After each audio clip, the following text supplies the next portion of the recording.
एक घने सरसब्ज जंगल में एक अक्लमंद हरन बाबर रहता था। तमाम जानवर उसकी नरमी और अच्छे मशूरों की वजह से उसकी इज्जत करते थे।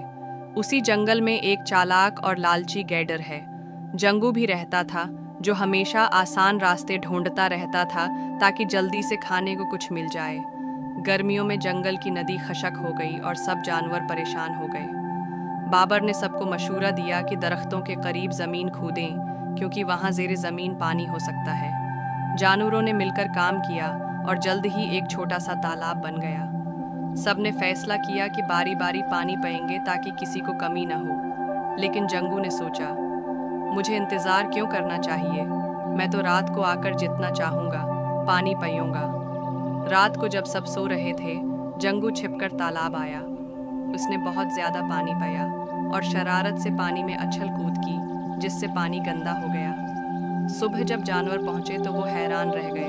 पानी हो गया कि हालत ख़राब थी और कई जानवर बीमार हो गए। बाबर ने एक हंगामी मुलाकात बुलाई। हम में से किसी ने एतमाद तोड़ा है, वो बोला।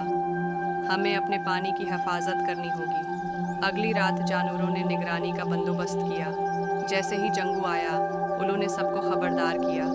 जानवरों ने उसे घेर लिया। बाबर ने सख्ती से पूछा, तुमने ये सब क्यों किया? जंगू शर्मिंदा होकर बोला, मैं लालची था, सिर्फ अपने बारे में सोचा। बाबर ने नरमी से कहा, तुमने सबको नुकसान पहुंचाया है। अगर वाकई शर्मिंदा हो तो हमारे साथ मिलकर तालाब साफ हो जाएगा। करो। जंगू ने दिन रात काम किया और आखिरकार तालाब दोबारा साफ हो गया। उस दिन से जंगू बदल गया। सबक: लालच दूसरों को ही नहीं, खुद को भी नुकसान देता है। असल खुशी बाहमी ख्याल और इश्तिराक में है। Thanks for watching the video. Please subscribe the channel, like and share the video.